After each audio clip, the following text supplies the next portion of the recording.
නමෝ තස්ස භගවතු නමෝ තස්ස භගවතු වරහතෝ සම්මා සම්බුද්දස්ස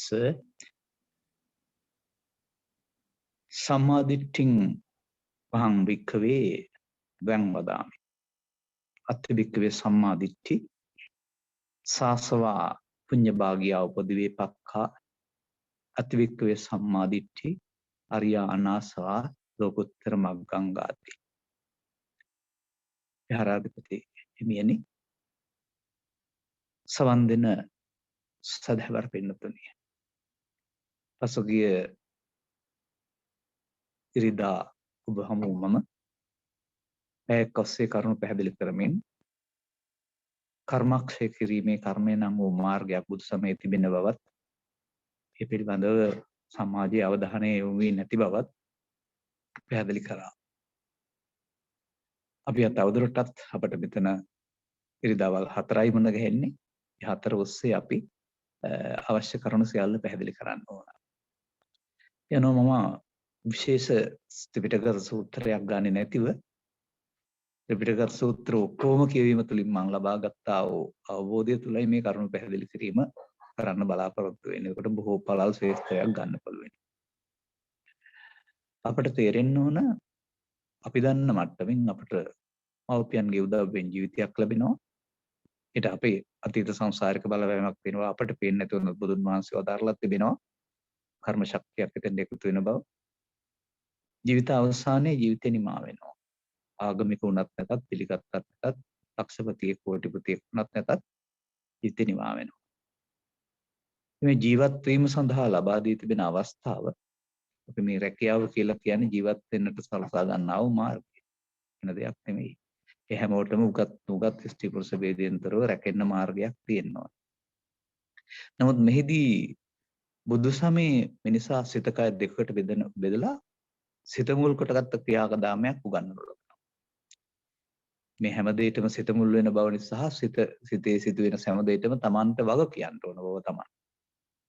මේ ධර්මතාවය පිළිබඳ අවබෝධයක් අනිකුත් ආගමිකයන්ට සහ බොහෝ බෞද්ධයින්ටත් නැහැ.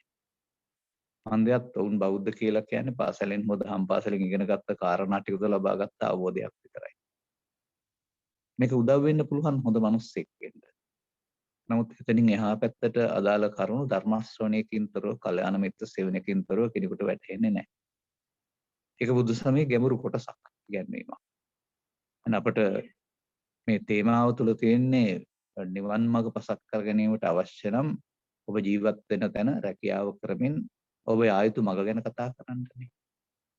පැවිදි කරන්න නෙමෙයි. පැවිදි වෙලා ඉන්න අපි ඒක කාලය යොමු කරගෙන පැහැදිලි කරගන්න ලබනවා. ත්‍රිපිටකයේ කියවන්න විඩාකට තිබෙන නිසා. නමුත් අපි අත්දැකීමෙන් දැන් දන්නවා මේ ත්‍රිපිටකයේ ඔක්කොම දැනගන්න ඕනෙත් නැහැ. ඒ වගේම මේකට ස්ත්‍රී පුරුෂ ගිහි පැවිදි ભેදයක් ඇත්තෙත් නැහැ.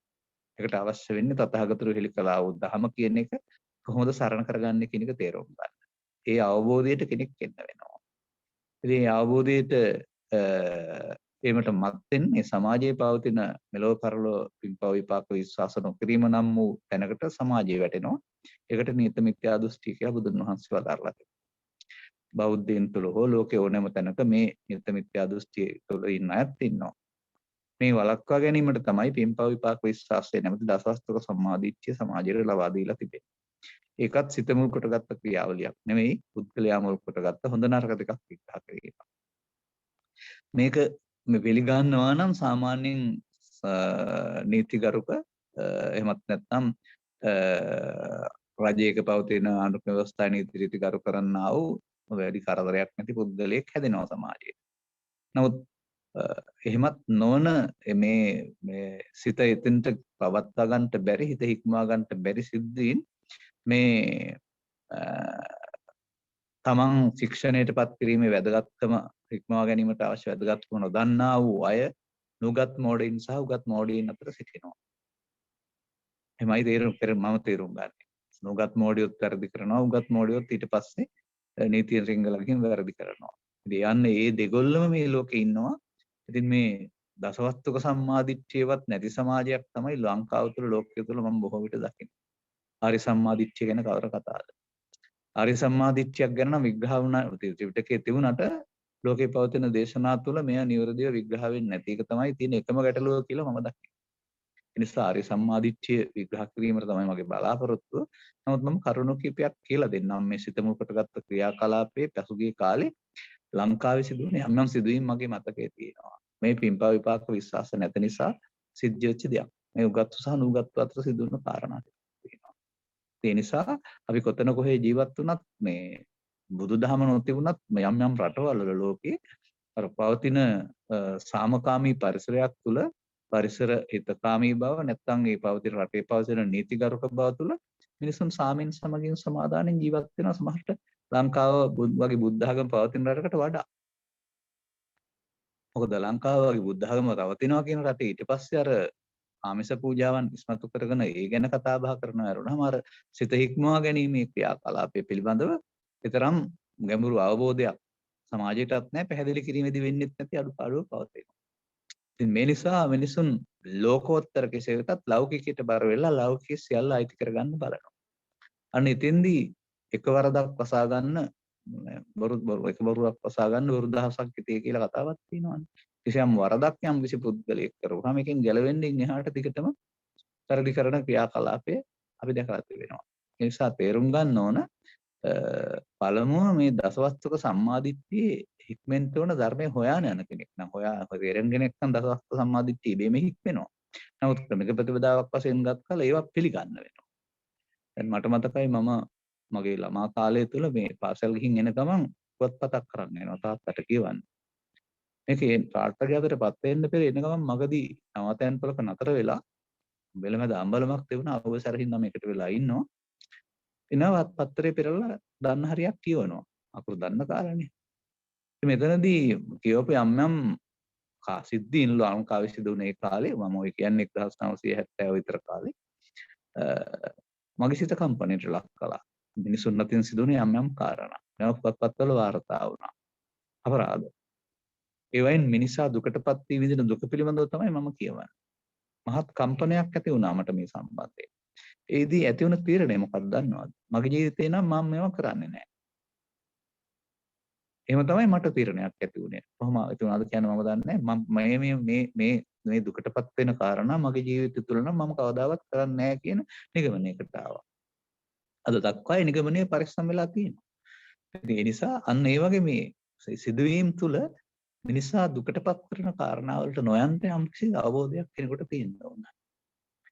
නමුත් මේ සල්ලිම පිටුපස යන්න ගියාම සමාජයේ නැවතන වෙලා තියෙන සමහර විට පින්පා විපාක විශ්වාසයක් නැහැ බුදුදහම පිළිබඳව පොතකින් ඉගෙන ගත්ත දැනීමට එහාට කාරණේකුත් නැහැ. නමුත් Tamanට මූල්‍ය අවශ්‍යතාව පිළිබඳ පීඩන පවතිනවා. ඉතින් මෙන්න මෙතනදී ඊට පස්සේ අර නීති විරෝධී ක්‍රම පායන්න දන්න බලනවා මේ ධනවත් වෙන්නට. ඒ ධනවත් වුණාම සියල්ල ලැබෙයි කියලා කල්පනා කරුවා. මට මතකයි ලංකාවේ රේගුව තුල රේගුව අධ්‍යක්ෂවරයෙක් මේ යනවා. රේගුව අධ්‍යක්ෂවරයා මැරීමට වරදකරුවේ හිරේට යන්නේ රේගුව අධ්‍යක්ෂවරයෙක්. ලංකාවේ ඉතිහාසයේ දුන සිද්ධීන් මම මේක කියන්නේ එකක් දෙකක්. ඒ වගේම මට මතකයි 2000 විතර කාලෙ වෙච්ච දෙයක් වෙන්නේ නැති. 2015ට පෙර දවසක් මම දකිනවා පින්තූරයක් මේ ට්‍රැක්ටර් ටිකක් තියෙනවා පාක් එකක. මේ ට්‍රැක්ටර් ඔක්කොම ගලවලා තියෙන්නේ. ගලවලා පිස්ටන් තමයි පේන්න තියෙන්නේ. පාකිස්තානෙන් ගෙන්නපු ට්‍රැක්ටර් ටිකක් ට්‍රැක්ටර් ගෙනලා තියෙන්නේ මොකටද දන්නවද? හෙරොයින් ගේන්න. පිස්ටන් එක ඇතුලේ තිබිලා නැහැ.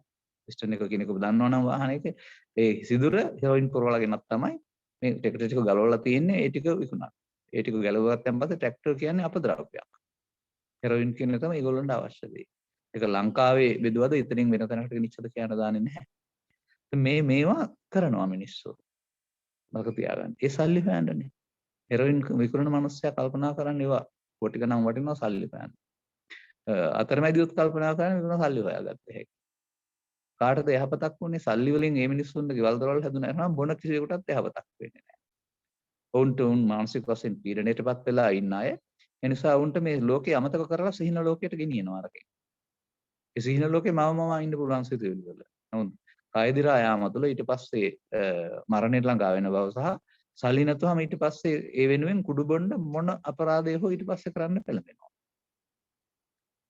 ඒ නිසා ලෝකෙ මිනිස්සු මේක කරන රටක් තියෙන නිසාද ආගමක් තියෙන නිසාද ජාතියක් තියෙන නිසාද මොකක්වත් නැහැ උන්ට.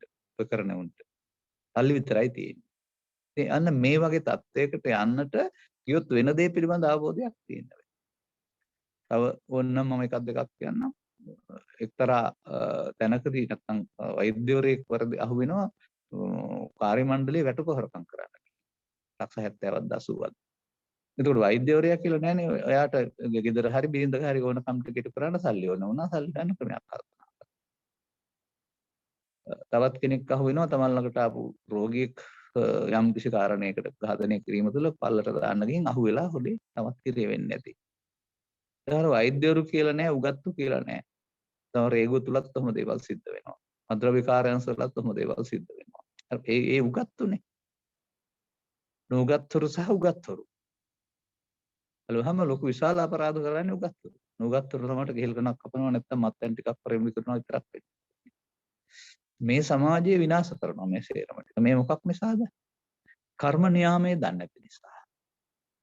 බලන්න රමකුණ සිද්ධාර්ථ හිමියන් ගීතයක් ලියනවා. ගලන අදලකට පිපෙනා මලකට නොදැනෙන මිනිස්සුනි. බුදු වන නොදැනෙන මිනිස්සුනි.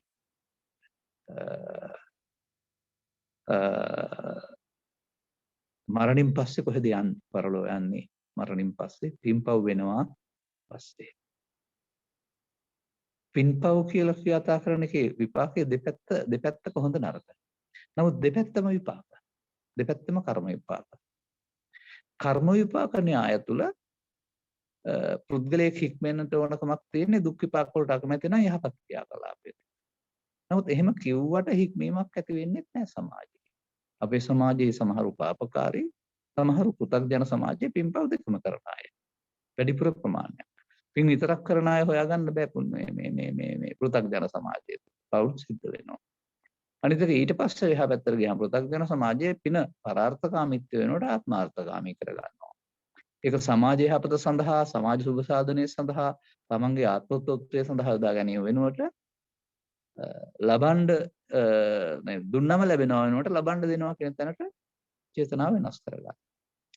මේ සමාජයට වෙලා තියෙන දේවල් පැහැදිලි කරනු ලබනවා. ඉතින් මේ කාරණා ඔස්සේ යමෙදී අපිට තේරුම් ගන්න පුළුවන් කමක් තියෙන්න ඕන මොකද්ද මේ දසවස්තුක සම්මාදිට්ඨිය කියන්නේ කියන එක පිළිබඳව. ඒක පැහැදිලි කරලා තිබෙනවා. මිනිසාට කාමභෝගී ගිහියන්ට පවා බුදු සමයේ සැප හතරක උරුමයක් පැනලා තිබෙනවා. චත්තාරීමානි භික්ඛවේ කම්මානි මය සයං අභිඤ්ඤාය සච්චිකත්වා වෙදිතානි. මහන්නේ මෙන්න මේ කර්ම જાති හතර මම මගේ ප්‍රත්‍යක්ෂ ඥාණයෙන් තමයි ලෝකෙට දේශනා කළේ කියලා ඒ කර්ම ගැන සඳහන් කරනවා. ආයේ එනවා චත්තාරීමානි භික්ඛවේ සුඛානි. මහන්නේ මෙන්න මේ සැප හතර. ගිහිනා කාම භෝගිනා පැවිද්දන් විතරක් නෙමෙයි කාම භෝගී ගිහියන්ටත් කලින් කාලට අනුගමනය කරන ප්‍රතිපදාව තුළ මේ හිමි කියන එක. නමුත් මේ සූත්‍රයේ අග කොටස මම දකින්නේ මේ රටේ පැහැදිලි වෙනවා. අන්න එතන මේ රහස පවතින්නේ. අපි නිකන් කෙටියෙන් කතා කරමු. මම ගැඹුරු විස්තර ගන්නෑ මේ කාලය වැදගත් නිසා. අත්තිභෝග අනන කියන එක විදිහකට පැහැදිලි කරනවා. ඒකේ පෙන්වනවා ඉද බික්කවේ කුල පුත්‍රෝ කියලා. කුල පුත්‍රෝ කුල දුහිතෘෝ යමානනි යම් කිසි කුල පුත්‍රෙකුට කුල දුර කරන. මොනවද තියෙන්න ඕන? දැහැමින් සකස් කරගත්ත භවභෝග සම්පත් තියෙනවා. එතකොට එයාට ඒක තමන්ට, බිරිඳට, දරුවන්ට, සමාජයට, ආගමට, ශාසනයට වෙන් කරන්න පුළුවන්, විඳන් ගන්න පුළුවන් හැකියාවක් තියෙන නිසා එයා තියෙනවා කියන සැපත ලබනවා. අත්‍යසුඛයි. ඒ වගේම තමන්ගෙන් පටන් අරගෙන තමන්, බිරිඳ, දරුවන්, ඥාතීන්, අසල්වාසීන් ආදී කොට ආගම ආදී වශයෙන් මේ අය වෙනුවෙන් පරිහරණයේ පරිභෝගයේ පරිභෝජනය කරමින් භෝග සුඛය විඳිනවා. ඒ විතරක් නෙමෙයි තමන් පුද්ගලයෙක් වශයෙන් සමාජයේ මේ අනන කියන වචනේ ගැඹුරට තියෙන එකක්. මෙතන මේ අපි කතා කරන්නේ සම්මත සමාජය විතරයි. නැත්තම් මේ තවත් එහාට ඉන සූත්‍රය කියන එක ගත්තාම සසරට ණය වීම, පව් කිරීම, පින් කිරීම, ධානය වැඩි වීම කියන්නේ සසරට ණය වීමක් කියලා පෙන්නනවා. ඒ ණය ගෙවන්න ඕන සසර ඇවිදලා. ණය නිදහස් වීම තමයි බුදුදහමෙන් පෙන්නන්නේ. ඒ අර්ථය නෙමෙයි මෙතන දැන් මම ගන්නෙ. එතන මම ගන්නෙ සමාජයේ ජීවත් වෙනකොට ණය නැතුව ජීවත් වෙන්න පුළුවන්කමක් තිබෙනවා නම් ඒකේ තියෙන සුඛය අනන සුඛය කියලා කියනවා. නම් මේක සමාජයක් වශයෙන් සහ රටක් වශයෙන් ගත් කලත් තේරෙනවා කාරණා. නමුත් මේ දෙකම එහෙම නෑ. රටත් ණයයි මිනිසුනුත් මේ ආර්ථිකය තුළ තමන්ට ලැබෙන වැටුපට වඩා එහා යමින් ජීවිතය උකස් තියලා රැකියාව උකස් තියලා ලොකු ගෙවල් දොරවල් හදාගෙන ණය වෙලා මේ වද විඳින අය. මේ හැම එකක් තුළම හිතට දැනෙන පීඩනයක් තියෙනවා. හෘද රාශිය දැන් පීඩනයක්. එතකොට ඒයින් ගැලවෙන්නට විදිහක් නැහැ. ඉතින් ඒක අමතක කරන් ඊට පස්සේ තව බාහිර කාරණා යොදා ගන්න. හෙරොයින් පානයත් එක දෙයක්, මත්පැන් පානයක් එක දෙයක්. එහෙම නැත්නම් සිතට එන අරමුණෙන්ට නොදී වෙනත් අරමුණක් හිතේ වැඩි දියුණු කරගෙන සිතින් පලා යාමේ ක්‍රමයක් තව ක්‍රමයක්. ඔය අතකිලමතාන යෝගීන් කියන වචනේ තියෙන්නේ එහෙමයි. සිතින් සිතට එන අවස්ථාවන්ට මුහුණ දෙන්නට ධර්මයක් දන්නේ නැති නිසා ඒවා සිතින් පලා යන්න ක්‍රමයක් හදාගන්න එක. බුදුදහම කියලා ලෝකේ පවතින්නේත් ඒක තමයි හුඟක්. ඒක ඉතින් කියන අයට තේරෙන්නේ නැහැ මොකද කරන්නේ? කරන අය කවුරුද නේද? මේ කාරණා තුල මම පෙන්වන්න උත්සාහ කරන්නේ. එතකොට මේ සැප තුන අත්ති භෝග අනන කියන සැප තුන මේ සාමාන්‍යයෙන් ඕන කෙනෙකුට කුල පුත්‍රයෙකුට විඳින්න පුළුවන් කියලා තියෙනවා. ඇයි මේ සූත්‍රයේ ඊළඟ පදේ වෙනස් කරලා තියෙන්නේ? අනවජ්‍ය සුඛේ විඳින්න ඕන නම් කවුරු වෙන්න ඕන කියලාද පින්නන්නේ? ඉදබික්කවේ කුල පුත්තෝ නෙමෙයි තියෙන්නේ. ඉදබික්කේ කුල පුත්තෝ කියන වචන ආර්ය ශ්‍රාවකෙක් බවට පත් කරලා තිබෙනවා.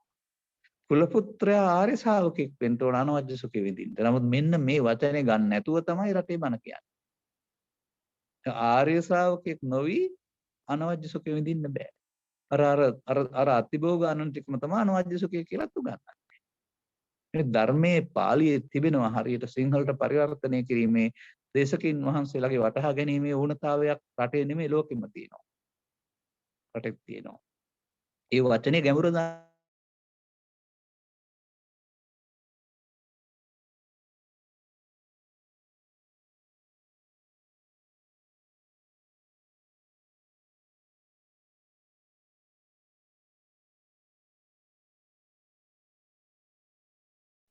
තියෙනවා කියන එක භෝග කියන්නේ පරිභෝගය, අනන කියන්නේ ණය නෑ කියන එක, අනවජ්‍ය කියන්නේ නිවැරදි කියන එක.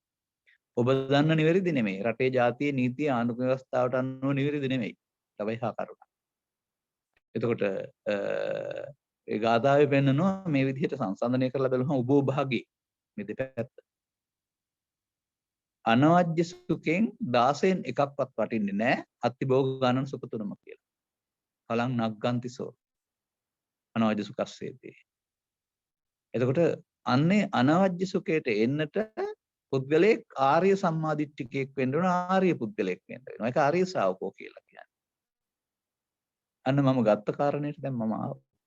අත්වික්කවේ සම්මාදිට්ඨිය. අර පාසල තුල හෝ මව්පියන්ගෙන් ඉගෙන ගැනීම තුල හෝ තමන්ගේ කල්පනා ශක්තිය තුල හෝ හෘද සාක්ෂිය කියලා එකක් තියෙනවා. ඒකට ඒකේ තමන්ට වරදක් කළොත් වද දීමක් තියෙන බව තේරුම් ගත්තාම පෞපින් විපාක විශ්වාසය තුළ ඉස්හෝ ගිහිව පැවිදිව පංචශීලයේ සිට උපසම්පදා සීලය දක්වාම පුද්ගලයෙක් වශයෙන් ලබා ගන්නා වූ සංගමය තමයි මේ දසස්තක සම්මාදිට්ඨිය කියලා කියන්නේ. එතකොට පින්පව් විපාක විශ්වාසයේදී තමන්ට දුක් විපාක එන බැවින් පාපයන් කරන්නේ නැහැ. ඒක තබා ගන්න. නමුත් ඊළඟ මේකේ පෙන්වන්නේ මොකද්ද? සාසවා කෙලෙස් සහිත බවක් තිබෙනවා. පුණ්‍ය භාගී බවක් තිබෙනවා. ඒ පැත්ත ගත්ත සහ ඒ වගේම උපදි විපාකා. උපදි කියලා කතා කරනවා. කර්ම වලට නැත්තම් ඒ කර්ම විපාක වලින් නිදහස් වෙලා නැහැ. ඒ නැත්තම් සාංශාරික විපාක දෙන කර්මය තුල තමයි ඉන්නේ. විපාක දෙන කර්මෙන් නිදහස් වෙලා නැහැ. පව්කම් විපාක, පින්කම් විපාක, ධාන කර්ම විපාක, සංසාරේම කර්ම විපාක. ඒක තුල තමයි දසස්තක සම්මාදිට්ඨිය තිබෙන්නේ. දසස්තක සම්මාදිට්ඨිය තුල නැති දෙයක් ආර්ය සම්මාදිට්ඨිය තුල විග්‍රහ කරනවා.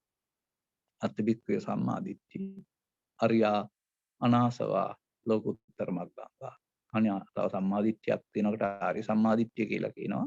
ඒක තමයි අනාසව සම්මාදිට්ඨිය නැත්නම් අර දුක් වලට හේතු හිතින් බැහැර කරන මාර්ගය. ඒකේ තමයි ලෝකෝත්තර මාර්ගාංග හේවත් සෝවාන් ආදී මාර්ගඵල තිබෙන්නේ. මෙන්න මේ ආර්ය සම්මාදිට්ඨියට පුද්ගලයෙක් ධර්ම ශ්‍රවණය කර පැවිදෙමින් පැමිණෙන්නේ නැතුව දානය දෙන්න, සිල් රකින්න, භාවනා කරන්න, උපසම්පදා වෙන්න පුළුවන්. උන් ඔක්කොම ඉන්නේ කර්ම මාර්ගය තුල යරනම ආර්ය සම්මාදිට්ඨිය නෙමෙයි. සෝවාන් ආදී මාර්ගඵල කර්ම මාර්ගයේ නරකෙකෙත් නැහැ, හොඳ එකෙත් නැහැ. කර්මඵල විපාක විශ්වාස නොකිරීමට කියන්නේ පාප කර්ම කියලා. නිස්නේත මිත්‍යා දෘෂ්ටි කියන එක විශ්වාස කිරීමට පෙන්වන්නේ දසස්තුක සම්මාදිට්ඨිය. දසස්තුක සම්මාදිට්ඨියෙත් තියෙන්නේ පෘථග්ජනය. එතකොට ඔතන හිටියත් මොන ශික්ෂාපදයේ තුල හිටියත්. එතකොට මේ මාර්ගඵල පිළිවෙලින් ප්‍රත්‍යක්ෂ කටයුතු නිවීම නම් වූ සැනසීම නිනිත මිත්‍යා දෘෂ්ටියට හරි දසස්තුක සම්මාදිට්ඨියට හරි ගේන්න බෑ. අර පඳුර ළඟට මා යනවා විනාවේ, පඳුර මා ළඟට එනවා හිනාවේ කියලානේ කියන්නේ. පඳුරට අපි ළඟට එන්න බෑ, අපි පඳුර ළඟට යන්න ඕන. අපි බුදු සමයෙන් පෙන්වා දෙන්නා උත්තරීතර සැනසීම අවශ්‍ය නම් අපි ආර්ය සම්මාදිට්ඨියට යන්න ඕන. ආර්ය සම්මාදිට්ඨිය අපි ගාවට එන්නේ නැහැ. නැත්නම් ආර්ය සම්මාදිට්ඨිය විපාක දසස්තක සම්මාදිට්ඨියට ගේන්න බෑ. මතක තබා ගන්න ඕන. ඒ නිසා මේ මාර්ගඵල පිළිවෙලින් ප්‍රත්‍යක්ෂ කටයුතු නිවීම අනාගත බුදුරෙක් හැම හරි මැරිලා හරි ලබන එකක් හරි නෙවෙයි. මිනිසාට ලබන්න පුළුවන් දෙයක්. ඒකටයි අනවජ්‍ය සුඛය කියලා තියෙන්නේ. ඉතින් මෙතෙන්ට යන පාරනේ කියන්න ඕන. නැත්නම් ලෝකයේ සහ රටේ පවුපින් ගැන කතා කරන, ඒ ශික්ෂණය ගැන කතා කරන දේශකින් වහන්සේලා ඕන තරම් ඉන්නවා. ඒ ගැන අපේ ප්‍රශංසාව. මොකද එහෙම හරි රට හදන්න ඕන. නමුත් ඊට වඩා එහා දෙයක් අපිට තේරෙනවා නම් අපිත් එතන ඉන්න ඕන නැහැ. ඒව ඔක්කොම අනුමත කරමින් තව එහාට පාරක් තියෙනවා කියලා පෙන්වලා තියෙනවා. දැන් දෙවියෝ බුදුන් වහන්සේ ළඟට ඇවිදින් කියනවා සාදුකෝ මාරිස දානං කියලා හුඟ විස්තරයක් කියනවා. දාන දෙන එක හොඳයි, සකසා දෙන එක හොඳයි, සතිය හස්තෙන් දෙන එක හොඳයි, කර්මඵල අදහ දෙන එක හොඳයි. එහෙම කිව්වහම ඔය ඔබ කියන ඔක්කොමත් සුභාෂිතයි. නමුත් මම කියන දේත් අහන්න කියලා බුදුරජාණන් වහන්සේ තව එහාට වචනයක් පෙන්නනවා. ඔය ඉතින් විවිධ සූත්‍රවල තියෙනවා දෙවියෝ වයින් කියනවා පුඤ්ඤානිකයි රසුකාවහානි. සැපගෙන මරණයෙන් බය නම් පින් කරන්න. මරණයෙන් ගැලවෙන්න. බුදුරජාණන් වහන්සේ ඕක ඊට එහා දෙයක් පෙන්වනවා. ලෝකාමිසං පජහයි සම්තිපෙක්කාති. සාන්ති අපේක්ෂා කරනවා නම් ලෝකෙට ඇලිලා විඳින්න එක අතහරින්න. අනේ බුද්ධ වචනය කියන්නේ දේව වචනේ නෙමෙයි. නමුත් මේ දෙවියන් කියපු දේවල් තමයි අද බුදු සමය කියලා අපේ රටේ උගන්වන්නේ බොහෝ දෙනෙක්. අර එහා වචනේ විස්තර කරන්නේ නැහැ. ඔබ මේ මාධ්‍ය තුලින් මාව යොමු කරගන්න නැත්තේ මේ රටේ තුටේ පවතින සරල බණ අහන්න වෙන්න බෑ. හැබැයි මම ඔබට කියනවා පළවෙනි වැඩසටහනෙන් දෙවෙනි වැඩසටහනෙන් හෝ තුන්වෙනි වැඩසටහනෙන් මකින් ප්‍රශ්න අහන්න නම් එපා. මම තුන්වෙනි වැඩසටහනේ භාගයක් කරලා ඊටු සම්පූර්ණ කාලය දෙනවා ප්‍රශ්න අහන්න. මම මේ කියන දේ අහුවෙන් පස්සේ ප්‍රශ්න අහන්න නැතුව අහන ප්‍රශ්න වලට මම ලංකාවේවත් උත්තර දෙන්නේ නැහැ. මම දන්නවා මේ රටේ බෞද්ධයන්ට වෙලා තියෙන දේ හොඳට. දැන් ඔව් නෑ කියන ප්‍රශ්නයට තේ හෝ එහෙම නැත්නම් දැනගන්න ප්‍රශ්න අහන්න එපා. දැනුමට එකතු කරගන්න. ඒක ආයෙත් වෙන පාරක්.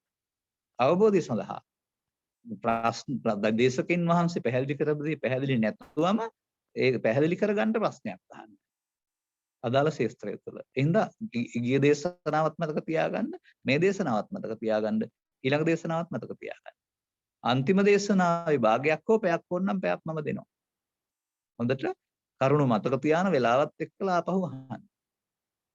මතක් කරන්න එහෙමයි. මොකද මේ රටෙත් ඔක තියෙනවා මම දන්නවා. මම මෙහි ධර්ම දේශනාවලට මෙහි ආමත් මොකද කළේ මම ඉස්සෙල්ලා මම කියන දේ අහන්න. තරසලා 10ක් 15ක් 20ක් කරපුවාම නේ 50ක් තේරුණාම සමහර අයට 50ක් අහපුවාම සමහරු 1000ක් අහපු අය මටම මේ රටේ මාධ්‍ය වලින් කතා කරලා කියන අය තියෙනවා මුලින් මොනවත් තේරුනේ නැහැ ස්වාමීනි. හැබැයි අපි අත්හැරියේ නැහැ. වචනේ තේරෙනකොට දැන් නම් ඔබ වහන්සේ කියන දේ තේරෙනවා. ඒ නිසා ඔබ මට සවන් දීලා නැත්නම් පැයකින් මම කියන දේ තේරුම් ගන්නෙ නැහැ. පැය දෙකකින් තේරුම් ගන්නෙත් නැහැ. නමුත් මට හම්බ වෙන්නේ පැය 4යි නැත්නම් 5යි. ඒ තුල මම මේක කියන්න උත්සාහ කරනවා. ඊට පස්සේ ගැටලු ගැන අහන්න. ඒක මගේ න්‍යාය අතක තියාගන්න. මොකද මේ පිළිබඳ ගැඹුරු අවබෝධයක් නැත්නම් අපරාධ කාලනාස්ත කිරීමක් විතරයි දැනීමට අවශ්‍ය ප්‍රශ්න වලට උත්තර දීම කියලා කියන්නේ. දැනීමට නෙමෙයි අවශ්‍ය වෙන්නේ. දැකීමට අවශ්‍ය ප්‍රශ්න කෙරළු තමයි निराකරණය කරන්න ඕනේ. ඒ සඳහා ඔබ බුදුසමයේ ඉගෙනගත්ත වචනවල තියෙන අඩුපාඩු වරද ඔබ තුළින් තේරුම් ගන්න. දැන් අපි යනවා අදාළ තැනට. දසවස්තුක සම්මාදිට්ඨිය විග්‍රහ කරන්නේ මව්කුසින් බිහි වී ජීවිත අවසානයේ දක්වා ජීවත් වෙන පුද්ගලයෙක් ඉන්නවා කියන හැඟීම තුළ. ශික්ෂාපද සමාදන් වෙන්නේ ඔයට නම් උදේ පන්සලට ගිය කෙනා හැන්දෑව වෙනකන් ඉන්න ඕන ශික්ෂාපදේ රකින්න. උපසම්පදා ශික්ෂාපද රකින්න ප්‍රතිපදාත්මක කෙනා මිය යනතුරු අපාත් වෙනතුරු ඉන්න ඕන. ඒ පුද්ගලයෙක් ඉන්නවා කියන එක තුළ හරි වැරදි දෙකක් බෙදලා වැරදි කරන්න එපා. වැරදි කරොත් ආය සංවර වෙන්න කියන එක තමයි ශික්ෂාපද සමාදානය කියන්නේ. මතක තබා ගන්න. නමුත් බුදු සමයේ උගන්වනු ලබන්නේ මිනිසා සිත කය දෙකකට බෙදලා. ලෝකේ මොනම ආගමකවත් නැති තරමට ගැඹුරට බෙදලා තියෙන. මේ සිත කය දෙකේදී බුදුරජාණන් වහන්සේට වැරදිලා හැම නෙමෙයි මනෝ කුබ්බංගම ධම්මා කියලා කිව්වේ. කය හෝ වචන හෝ ඇහැ හෝ කන හෝ නාසය හෝ නෙමෙයි ප්‍රධාන වෙන්නේ. ඕවට මූලික වෙන්න ආ සිත. ඒක හරිනම් අපි මේ පැහැදිලි කරන කාරණා අනුව තේරුම් ගන්න ඕන බුදුන් වහන්සේ වදාළ නිසා නෙමෙයි. මම කියන නිසා නෙමෙයි. ඔබ ළඟ මේක වෙනවා නම් පිළිගන්න. අන්න එහෙමයි. එතකොට එහෙනම් මොකද්ද අපි දැන් මේ යන්නේ? අපි දැන් යන්නේ එහෙනම් ආර්ය සම්මාදිට්ඨියටපත් වෙන්න දැනගන්න ඕන කාරණාව. මං හිතනවා ඔබ දසවස්තුක සම්මාදිට්ඨිය ඇති කියලා. එහෙම නැත්නම් එතෙන්ට එන්න වෙනවා. රටේ දොටේ පෙන්නන පීඩාකාරී ව්‍යාපාර කරලා ඒ තුලින් කෝටිපතියන් වෙන්න කල්පනා කරන අයට වැඩි කල නොගොස් වැඩි කාලා එහෙම නැත්නම් අහු වෙලා සදාකාලික හිර දඬුවම් දෙන්නට බේරිලා ඉන්න අයටත් අන්තිමට ඒක තමයි වෙන්නේ. මොකද මේ ලෝකේ නීති හදලා කියන්නේ බොහෝ දෙනාට සාමකාමී පරිසරයක ජීවත් වෙන්න. ඒක කඩන්න යන අය රට ජාතියට ආගමට එරෙහිව යාම තුළ නීති පොත ක්‍රියාත්මක වෙනවා. නවත්තන්න බෑ. ඒකට හොරෙන් කරන්න බෑ කොහොමද? ඒ වගේම වුන් ඔක්කොම මොකද කරන්නේ? රටක් ජාතියක් ආගමක් ලෝකයක් වනසන පිරිස බවට පත් වෙනවා. මේ සල්ලි විතරක් පිටිපස්සේ යන අය. උන්ට මනස කියලා එකක් නැත්නම් සිත කියලා එකක් තේරෙන්නේ නැහැ. උන්ට බාහිර දේවල් විතරයි තේරෙන්නේ. නරුම මිනිස්සු මට නම් කියන්න තියෙන්නේ. ඉතින් අර මම පුවත්පත් කියවීම තුළ ඉගෙන ගත්තා මේ නරුමේක් වෙලා හරියන්නේ නැහැ ජීවත් වෙන්න කියන එක. දරුවන්ටත් කියන්න ඕන හැමදෙනාටම නරුමේක් වෙලා ජීවත් වෙලා හරියන්නේ නැහැ. මේ මිනිස්සාගේ හැඟීම් පළමුව පාලනය කරගන්න ඕන අවසානයේ හැඟීම් කියලා කතා කරන දේවල් මේ හැඟීම් නෑ කියන එක නෙමෙයි එකෙන් පෙන්වන්නේ. මේ හැඟීම් කියලා මම පෙන්වන්නේ කෙලෙස් කියන එක. කෙලෙස් තමා මිනිසා දුකටපත් කරන්නේ. කෙලෙසුන්ගෙන් රහිත ජීවිතයක් මිනිසාට ගත කරන්න පුළුවන් තේරුම් ගත්තාම. නමුත් කෙලෙස් රහිත වෙන්නේ නැහැ පෘථග්ජන පුද්ගලයා. පංචශීලයේ තුල සාලි උපසම්පදා සීලයේ තුල හරි පාලනය වුණාට කෙලෙස් සහිතයි යරුනහම නිකලෙස් වෙන්න පාරක් නැහැ. නිකලෙස්ී මාර්ගයේ තියෙන ආර්ය සම්මාදිට්ඨිය තුල. ඉතින් ආර්ය සම්මාදිට්ඨිකෙක් වෙන්නේ කොහොමද කියලා ඊළඟට මේ දේශනාවල අහගන්න. අන්න එතෙන්දී බුදුරජාණන් වහන්සේ සොකී දේශනා තුල ලස්සන බෙදීමක් කරනවා. ඒ බෙදීම තමයි මිනිසා සිත සහ කය දෙකකට බෙදලා සිත ගැඹුරට බෙදනවා. දැන් අපිට පෙනෙන දේ බලන්න මව් කුසෙන් බිහි වෙනවා. ජීවිත අවසානයේ දක්වා ජීවත් වෙලා මියනවා. එතකොට උපත් එකයි මරණ එකයි. කාටවත් මේ මරණ දෙකක් එහෙම එන්නේ නැහැ. නමුත් රටේ උගන්වන බුද්ධ ආගම තුල මරණ සතිය කියලා කියන්නේ ඕක මැරෙනවා කියලා හිතන්න කියන එක. ජීවිතේ හම්බ වෙන්නේ මරණ එකයි. ඕක ගැන හිත හිතා ඉන්න එකට මරණ සතිය කියලා කියනවා. මට පෙන්නන්න එහෙම මරණ සතිය වල නිවන් ලැබුව කෙනෙක්. හැබැයි බුදුරජාණන් වහන්සේ වදාරනවා මරණ සති වික්කවේ භාවේත අමත ඕගදා අමත පරිවසා. මේ ဒုတိ මරණ සති සූත්‍රයේ පළවෙනි මරණ සති සූත්‍රයේ තියෙනවා. මානනි මරණ සතිය භාවිතා කරන්න. නිවනට බැසගත්තේ වෙයි නිවන් කෙලවරකට ඇත්තේ වෙයි. එහෙනම් ඒක ජීවිත අවසානයේ සිදුවෙන මරණයක් ගැනද කියනවා ඇත්තේ? දැන් මෙතන සිදුවෙන සිද්ධියක් සම්බන්ධයෙන්ද කියනවා ඇත්තේ? අන්නේ මේ පැහැදිලි කිරීම නැති එක තමයි මේ රටට ලෝකෙට වෙලා තියෙන දේ. ඒකට ඉතින් මට කියන්න තියෙන්නේ මෙහෙම දෙයක්. තථාගතප්පේ දස්ස භික්කවේ ධම්ම විනය අස්ස භික්කවේ තථාගතයන් වහන්සේ මනවින් අවබෝධ කරගත්ත ධර්ම විනය මතුණු දාට බබලනවා යටපත් වුණ දාට බබලන්නේ නැහැ. මලියදේව මහරහතන් වහන්සේට තිත්ගාගෙන් තිතක් තියලා මාර්ගඵල නැහැ කියලා ගෙනාවු බුද්ධ ආගම තුල ධර්ම විනයක් නැහැ. යටපත් කරපු එකක් තියෙන්නේ. ධර්ම විනය නැහැ. ශික්ෂාපද විනය විතරයි තියෙන්නේ. ඒක ඉතින් හරි අමාරුයි කිව්වහම බොහොම දෙනාට. නමුත් ඇත්ත සිද්ධිය තේරුම් ගන්න ඕනේ. මේ මාර්ගඵල නැහැ කියන එකේ තේරුම ඊට අදාළ ධර්ම විනය නැහැ. ආර්ය සම්මාදිට්ඨිය නැහැ කියන එක. වෙන මොකක්වත් නෙමෙයි ආයේ. මිනිසුන්ට බෑ කියන එක නෙමෙයි. බුදුන් වහන්සේ ධර්මයක් දේශනා කළා ධර්මයේ සරණෙන් දුකින් මිදෙන්න කිව්වා. ධර්මයේ වහලා තියාගෙන අපි වෙන ශික්ෂාපද සංවරයක හිටියට හම් වෙනවද මේ කාරණාව? ඒ නිසා මේ ධර්මයට යන්න අපි තුල මේ විශ්ලේෂණය කරන්න වෙනවා. දැන් ඔබට තේරෙනව නේද? ඔබ ජීවත් වෙලා ඉන්නවා මාත් ජීවත් වෙලා ඉන්නවා. නමුත් අපි ගිහින් තියෙන ආමගොල්ලොස්සව. මිනිහා පුද්ගලයා මැරිලා කියලා කියන අම්මා හෝ තාත්තා මිය ගිහින් කියලා කියනවා. ඊට පස්සේ ඒ ශරීරය ආදාහනේ හෝබදානයක් කරනවා. මේක ගැඹුරින් බලන්න මොකද්ද මේ මැරිලා කියන්නේ කියලා. පණ නැහැ කියන වචනේ කියන්න පුළුවන්. පණ ගියා කියලා කියන්න පුළුවන්. මම පෙන්නන්නම් මේ කයන් සිත ඉවත් වෙලා. මෞකුස ප්‍රතිසන්දි ගැනීමේ සමගම පිහිටියා වූ හිත මනෝද්වාරය ඔස්සේ ගමන් කරලා මෞකුසින් බිහුවෙන් පස්සේ පස් දොරින් ක්‍රියාත්මක වෙන්න ගන්නවා. මෞකුස තුල පංචද්වාරයෙන් ක්‍රියාත්මක වෙන්නේ නැහැ. පංචද්වාරය හදනවා තව. මනෝද්වාරය තුල ක්‍රියාත්මක වෙමින් කය හදා ගන්නවා. මෙහාට ආවෙන් පස්සේ පංචද්වාරයේ මගින් සහ මනෝද්වාරයෙන් දෙකම හිත ක්‍රියාත්මක කරනවා පුද්ගලයෙක් වශයෙන්. පංචද්වාර කියන්නේ දොරවල් පහ. ඇහැ කන නාසය දිව කය. එතකොට ජීවිත අවසානයේදී මොකද වෙන්නේ? ආපහු පංචද්වාරය වැහෙනවා, මනෝද්වාරයත් අතහැරෙනවා. දැන් කය නිහඬයි. එතෙක්ම ක්‍රියාත්මක වුණේ සිත. එනම් කය වචනට එකතු කළේ හෝ පව් හෝ පින් හෝ හැම දෙයක්ම කරන්නේ ඥාන වඩන්නේ හරි සිත මුල් කොටගෙන. සිත නැත්තම් කරන්න පුළුවන් දෙයක් නැහැ. එහෙම ඉගෙන ගත්තට සිත ගැන දැනගත්තා වෙන්නේ නැහැ. සිත තියෙන්නේ කොහෙද කියලානේ සමහර අය අහන්නේ. ඊට පස්සේ බුදුන් වහන්සේගේ ඉගැන්වීම් අනුව ගත්තල මිනිස්සුන්ට සිත උපදින්නට තැන් 6ක් තියෙනවා. ඔබටත් මටත් තියෙනවා. දැස, දෙකන, ඒවා එක ඉන්ද්‍රියක් වශයෙන් ගන්නේ. නාස්පුඩු දෙකක් එකක් වශයෙන්. ඊට පස්සේ දිව නැත් දිව, ඊට පස්සේ කය. චක්කුසෝත ගාන જીවහා කාය. ඇස කන නාසය දිව කය. ඊට පස්සේ මන නැත්තම් සිත. මේ වෙනස තේරුම් ගන්න. පස් දොරෙන් අරමුණු ගන්නේ බාහිර දෙක උදව්වෙන්. පස් දොරෙන් සිත උපදින්නේ බාහිර දෙක උදව්. මනෝද්වාරය කියලා කියන්නේ මේවෙන් ගත්ත කාරණා මතකයට එකතු කරගෙන අපට මේවා නැතුව ගන්න පුළුවන්. කල්පනාව ඔස්සේ සහ නිින්ද ඔස්සේ ක්‍රියාත්මක වෙන්නේ මනෝද්වාරය. එතකොට සත්‍ය යනු ආගම් ભેදයකින් තොරව ඇසේ කනේ නාසයේ දිවේ කයේ සහ සිතේ හයක එකතුවක්. තේරුම් ගන්න වෙනවා. ඔය දුකින් නැත මිදින්න නිවන් ලබන්න ඕන නම් ඔය ධර්මතාවයේ තේරුම් ගන්න නැතුව සිත හික්මවා ගන්න බෑ. මතක තබා ගන්න. ශික්ෂාපද වලින් හික්මවන්නේ කය නැත්නම් වචනේ. පුද්ගල සංවරය.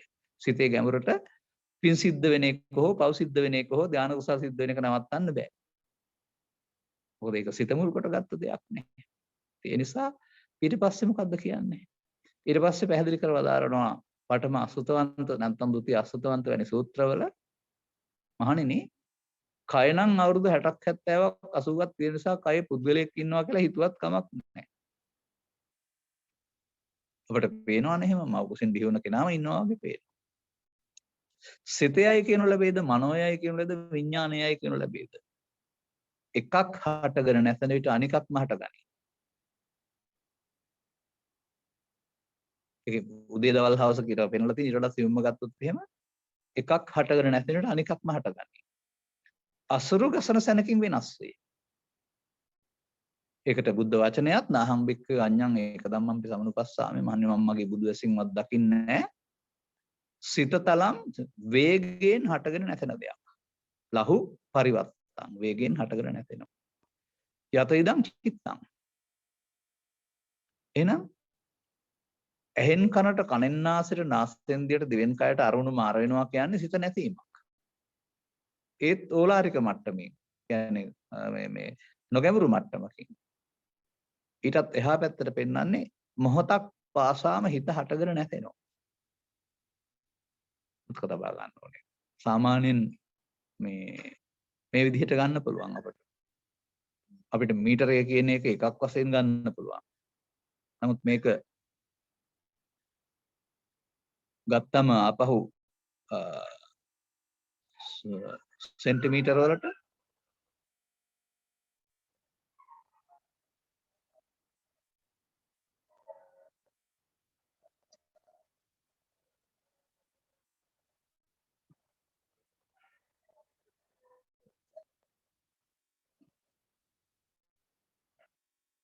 මේක ගත්තම සෙන්ටිමීටර වලට 1 මීටරය තමයි සෙන්ටිමීටර 100කට බෙදෙන්නේ. මේක තව ටිකක් බෙදපුවාම මිලිමීටර 1000කට බෙදෙනවා. මීටරය නැමැති එක අන්තිමට 1000 කොටස් 10න් එකේ කොටස් වලට 1000කට බෙදන්න පුළුවන්. ජීවිතය නැමැති එක මෙන්න මෙසේ කෝටි සංඛ්‍යාත කොටස් වලට බෙදන්න පුළුවන්. ඒක සාමාන්‍යයෙන් අර සෙන්ටිමීටර් 100ට බෙදුවා වගේ ඇසෙන් උපදින සිත, කනෙන් උපදින සිත, නාසයෙන් උපදින සිත, දිවෙන් උපදින සිත කියලා 6කට බෙදන්න පුළුවන්. ජීවත් වෙනවායි කියලා වදාරලා තියෙන සබ්බ සූත්‍රයේ මේ ටික තමයි කරනවා කියලා. අපි මොන නම් යෙදුවත් මේ කරන වැඩවලට හොඳ හෝ නරක ගිහිව පැවිදි කියලා ඇසත් රූපයත්, කනත් ශබ්දයත්, නාසයත් ගන්ධයත්, දිවත් රසත්, කයත් පහසත්, සිතත් අරමුණොත් මේ හයෙන් එකක ජීවත් වෙන එක තමයි සබ්බ සූත්‍රයේ මිනිසා කරන වැඩේ කියලා පෙන්නලා තියෙන්නේ. තවත් එහාට දැන් තව මේ ඇසයි කනයි නාසයි දිවයි කය කියලා බෙදුවා අර මේ මීටරේ සෙන්ටිමීටර 100ට බෙදුවා වගේ එකක්. දැන් මේක ආපහු මිලිමීටර වලින් බෙදන්න ඕන. අන්න එහෙම තමයි ආර්ය සම්මාදිට්ඨිය දේශනා කළේ මොනවා මුල් කොටද කියලා හොයාගන්න වෙන්නේ. ස්ත්‍රී මුල් කොටගෙන පුරුෂයා මුල් කොටගෙන නෙමෙයි. ගිහියා මුල් කොටගෙන පැවිද්දා මුල් කොටගෙන නෙමෙයි. මේ හැමෝටම පොදු ඒකකයක් තියෙනවා බුදුදහමේ. මේක දෙවෙනි ධර්ම දේශනාවෙන් තමයි එළියට ඇවිදින් තියෙන බුදුන් වහන්සේගේ. ඒක තබා ගන්න. මම කියන්නේ ඒකට තමයි අභිධර්මයේ කියලා. ඔය ලෝකෙ මිනිස්සු නැත්තම් ලංකාවේ ඉන්න හැම දෙනාම තුන්වෙනි සංගායනාවෙන් පස්සේ හදාගත්ත අභිධර්මයේ පොතට අභිධර්මයේ කිව්වට ඕකට පාඩම් කරගෙන මේ අභිධර්මයේ දන්නවා අභිධර්මයේ දැනගන්න නිවන් දකින්න ඕන කිව්වට ඕක අවශ්‍ය නම් ඔක්කොටම එහෙනම් කොණ්ඩඤ්ඤ තවුසාගේ ඉඳලා කවුද අපේ සුභද්‍ර නැමැති පිරිවැජා දක්වා කට්ටිය අවුරුදු 236ක් ලං ඉන්න වෙනවා නිවන් දකින්න. ඇයි තුන්වෙනි සංගායනාවෙන් පස්සේ තමයි අභිධර්ම පිටකයක් හැදුනේ. පළවෙනි සංගායනාවේ දෙවෙනි සංගායනාවේ දෙකේ තිබුණේ මොකද්ද ධර්ම විනය විතරයි. ධර්ම විනය සංගායනා කළා. පඬිතේවත් කිවට තේරුම් ගන්න නැහැ මේක. අතක තබා ගන්න. අභිධර්මයේ දැනගන්න ඕනේ නිවන් දකින්න කියලා චිත්තසයිසු ගණන් කරනවා පාඩම් කරනවා. මමත් කියනවා අභිධර්මයේ දැනගන්න ඕනේ නිවන් දකින්න. හැබැයි මේ මංගල ධර්ම දේශනාවේ සහ අනත්ත ලක්ෂණ සූත්‍රයේ තියෙන අභිධර්මයේ. ඒකේ අභිධර්මයේ තියෙන නිසානේ කොණ්ඩඤ්ඤ තවුසන් රහත් වෙන්නේ ජීවිත අවසානයේ. මේ පිළිබඳව මම අදහසක් ඉදිරිපත් කරනවා. ඒකට කියනවා සින්සපා පත්‍ර කියලා. සින්සපා කියන්නේ ඇටෙරියා කොළවලට නම. ඇටෙරියා වනේ ඉන්න ගමන්. මේක ලෝකෙම ඉන්න හැමෝටම හිතන්න මම කියන්නේ ගිහි පැවිදි ස්ත්‍රී පුරුෂ. මහණෙනි මගේ අතට ගත්ත ඇටෙරියා කොළද වැඩි, කැලේ තියෙන ඇටෙරියා කොළද වැඩි. ස්වාමීනි අතේ තියෙන දේවල් ගණන් කරන්න තරම්වත් දෙයක් නෑ කැලෙත් එක්කලා සංසන්දනය කරපුවාම. ඒ තරම් විශාල ප්‍රමාණයක් කැලේ තියෙනවා. අන්න ඒ වගේ තමයි මම දෙසූ දහම් අතේ තියෙන ඇටෙරියා කොළ ටික වගේ. නොදෙසූ දහම් කැලේ තියෙන කොළ වගේ. ඒවා නොදෙසුවේ දුකින් මිදීමට අවශ්‍ය නැති නිසා අවශ්‍ය ටික දේශනා කරලා තියෙනවා. බුදුන් වහන්සේ හෝ ආර්ය ශ්‍රාවකින් වහන්සේලා නැත්නම් රහතන් වහන්සේලා යමක් දේශනා කළාද ඒ ටිකෙන් මෙහා පැත්තට මේ රටට එකතු වෙලා තියෙන ලෝකෙට එකතු වෙලා තියෙන සේරම නොදෙසූ දහම්. දුකින් මිදීමට අවශ්‍ය නැති මෙමට කියන්නේ වේපුල්ල මහත්ත කියලා. නැත්නම් බහුසුත මහත්ත කියලා. බහුසුත භාවය තුළ එක එක්කෙනා තම තමන්ට පේන දේවල් ලියනවා හිතට. හිත බැලුවම හරිනේ විඥාණයෙන් බැලුවම හරි ඔය හැම එකක්ම. සිත කියන එකෙන් බැලුවම ඔය හැම එකක්ම හරි. ඉතින් එකතු කරලා ගොඩ ගහලා අර ලංකාවේ පෙන්නනවානේ මේ කාටුන් වල පාරිභෝගිකයා කිරිච්ච සරමක් ඇඳගෙන හැරමිටියකුත් තරම් බොහොම අමාරුවෙන් යන්නේ. මට ඊට පස්සේ මොකද කරන්නේ තෙල් මිල බඩු බර රවණ ඒවා පටවලා හෙම්බත් වෙලා ඉන්නවා පෙන්නන්න. ඒ වගේ මේ අනවශ්‍ය කාරණා ටික සේරම බෞද්ධ පිට පටවලා බෞද්ධයන්ට දුකින් මිදෙන්න බැරි තරම් හෙම්බත් කරලා තියෙනවා. මම තනි වචනයක් කියන්නම්. මේ දේවල් මම හොයන්නේ 1975 හැබැයි මට තේරෙන්න 2005 විතර දක්වා කල් ගත වුණා මේක ගැඹුර තේරෙන්න. අවුරුදු 25ක් 30ක් තිස්සේ කරපු ගවේෂණයක්. හැබැයි අද මම කියනවා මට 75 දී හරි 80 දී හරි අප්‍රමාදයයි ප්‍රමාදයයි කියන වචන දෙක තේරුණා නම් බුදුන් වහන්සේ වදාලා ඉන් එහාට මොන පොතක්වත් මම කියවන්නේ නැහැ. මන්දයත් බුදුන් වහන්සේ වදාළ ප්‍රමාදය සස දුකට හේතුව අප්‍රමාදය නිවනට මඟ. මේ දෙකේ ගැඹුර තේරුම් ගත්තාම මේ ඔක්කොම බණ ටික තියෙනවා. ඒ ඔබ කතා කරන ලේට් ටොපික් කියන එක නෙමෙයි. බුදුන් වහන්සේ වදාළ පරිදි සිහියෙන් කටයුතු කිරීම කියන ලද අප්‍රමාදයේ නිවනට මගේ ප්‍රමාදයේ මරණයට මගේ. පවෙන් මැරෙන්නේ නැද්ද? පිනෙන් මැරෙන්නේ නැද්ද? ධානයෙන් මැරෙන්නේ නැද්ද? උන් ඔක්කොම ප්‍රමාද වූ. සසර ඇවිදින හැම ප්‍රමාද වූ. අප්‍රමාද වුණා නම් මෙතනින් එහාට යන්නේ නැහැ කවුරුත් ආයේ. එහෙනම් ප්‍රමාදී සහ අප්‍රමාදී කියන වචන දෙක තුර පැය 10ක් කතා කරලා මම ධර්මයේ කියලා දෙනවා. පැයකට කියන්න බෑ. මොකද මිනිස්සුන්ගේ මෝඩකම් ටික අයින් කරන්න කොච්චර වෙලා යනවා. ප්‍රමාදයේ අප්‍රමාදයේ හරියට දැනගත්තාම මුළු බුදුදහමම දැනගන්නවා. යෝනිසෝ මනසිකාරය අයෝනිසෝ මනසිකාරය දැනගත්තොත් මුළු බුදුදහම දැනගන්නවා. අන්න එහෙමයි මේකේ හැටි. ඒ නිසා අපි මේ කතා කරන අය මොකද්ද මේ අභිධර්මයේ කියන කතාව. ඒ නිසා මේ නොදෙසූ දහම් ඔක්කොම ටික එකතු කරලා පොත්වල ගොඩ ගහලා අටුවා ටීකා ටිප්පණි ලියලා අපිට හිතන්න බැරි තරම් පොත් 56ක් කියවන්න කොච්චර කල්යයිද? ඊට පස්සේ ලියපු අටුවා ටීකා ටිප්පණි කියවන්න ආත්ම 4ක්වත් උපදින්න ඕන මිනිස්සේ. සුනීතට හෝ සෝපාකට හෝ සජ්ජුමාලාවට හෝ මේ පටාචාරාට හෝ කිසා ගෞතමීට අටුවා ටීකා ටිප්පණි මොකක්වත් තිබුණාද? ඒක වහන්න එපා. ඒගොල්ලෝ නිවන් දකින්න පෙරම් පුරාණ ආපු අය කියන වචනෙන් වහන්න හදන්න එපා. ඒක තමයි අද රටේ කරන්නේ. ඒගොල්ලෝ පෙරම් පුරලා ඥානය තියන අය. ඇයි මේ ගඟේ මුලට යන්නේ නැත්තේ මං අහන්නේ සමාජයේ. ලංකාවේ තියෙන ඔයක් ගැන කියන්නම් මම. ඔය කෑගල්ල දිස්ත්‍රික්කයේ අරණායකට පැත්තේ තියෙන මිරිහැල්ල කියන තැනින් නැත්තම් අහුපිනියල්ල කියන දෙයින් පටන් ගන්නා වූ ඔය තමයි ආපහු ගිහින් මේ ගුම පැත්තෙන් වැටෙන්නේ. අර අහුපිනියල්ල ගාවට ගියොත් එහෙම සුදු පාට අපිරිසුදු නැති පතුල පේන ජලය හම්බ වෙනවා. මොකද කන්දට වැටලා එන වතුර ටික උල්පතින් ඇවිදින් මතුවෙන්නේ. එතනින් එහා පැත්තට එනකොට මේකට තියෙන ඇලවල් දොළවල් ටවුන් හරහා යන ආ වූ වැසිකිලි පද්ධති තවත් මඩ කුඹුරු වලින් එන මඩ සේරම එකතු වෙලා තමයි මුහුදට වැටෙන්නේ. මුහුදට වැටෙනකොට ජලය විශාලයි. ඒකේ අර මුලින්ම තියෙන ජලයක් තියෙනවා. හැබැයි ටිකයි තියෙන්නේ. හොයන්න බෑ. දැන් මොයේ කටෙන් ගන්න තියෙන්නේ බොර වතුරනේ. ওই වතුර කිව්වට. නමුත් මුලින් ගත්තොත් පිරිසිදු වතුර ටික ගත්ත හැකිනේ. ඇයි මේ 2600ක් තිස්සේ ආපු මේ බුදු සාසනය නැමැති ගඟේ අදින් අද මේක හොයන්නේ? කොණ්ඩඤ්ඤ තවුසාට සෝවාන් වෙන්න, පස්වක තවුසන් රහත් වෙන්න. එහෙම නැත්නම් අඟුලිමාලට මම නතර වෙලා නුඹත් නතර වෙන්න කියන වචනෙන් දෙන්නපො මේ මුල් බුදු සමයට යන්නේ නැතුව කවදාවත් මේක හොයන්න බෑ. ඒක ටිකයි. මම උපමාව ගන්න ඒකයි. ගංගාවේ පතුලේ කෙළවරේ ජලය මහ විශාලයි. ඒක හොයන්න බෑ බොර වතුරත් එක්ක කලවම් වෙලා තියෙන්නේ. ලංකාවෙන් ඉන්දියාවට, ඉන්දියාවෙන් ලංකාවෙන් බුරුමෙට, බුරුමෙන් ජපානයට, එහෙම නැත්නම් තායිලන්තයෙන් ලංකාවට ආනයනය කරලා අපනයනය කරලා ධර්මයයි උපසම්පදාවයි අවුරුදු 2600ක් තිස්සේ මේකට එකතු කරගත්ත සේරම තමයි බුද්ධ ආගම කියලා අපි හිතන්නේ. නිකන් කල්පනා වෙන්නේ නැහැ බුදුරජාණන් වහන්සේ අවුරුදු 20ක් කාලයක් තුළ භික්ෂුන් වහන්සේලාට මොනම ශික්ෂාපදයක්වත් පනවලා තිබුණේ නැහැ. තිබුණේ ධර්ම විනයක් කියලා.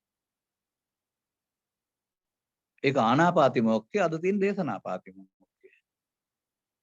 ඒ ධර්ම විනයක් තුළ බුදුන් වහන්සේ මිනිස්සු හික්මවලා තිබුණේ ධර්මයක් තුළ හික්මීමනේ. ධර්මයේ නැතුවෙන් පස්සේ හික්මෙන්න තමයි ධර්මයේ නැති විනය ඕන, ශික්ෂාපද විනය ඕන. ඉතින් මුළු රටම මුළු ලෝකෙම ශික්ෂාපද විනයක් තුළනේ ඉන්නේ.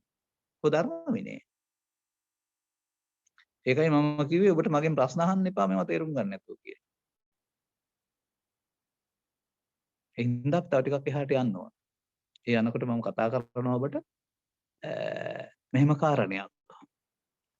මේ ඇස කන නාසය දිවකය කියලා කතා කරන්නා වූ දොරවල් හයෙන් පහළ වෙන සිත් ඒ මොහොතේම හටගෙන නැතෙනවා. ඇහෙන් කනට, කනෙන් නාසයට, නාසයෙන් දිවට, දිවෙන් කයට සිත මාරු වෙනවා. ඒ මාරු වීමේදී එතන නැතෙනවා. එතකොට එහෙනම් මව් කුසින් බිහි වූ තැන් පටන් මරණය දක්වා ජීවත් වෙන ඔබ කයක් තියෙනවා කියලා බුදුන් වහන්සේ වදාලාට සිත කියන එක ලහු පරිවත්තන් කියන්නේ මොහොතක් පාසා නැතෙනවා කියන එක නේද?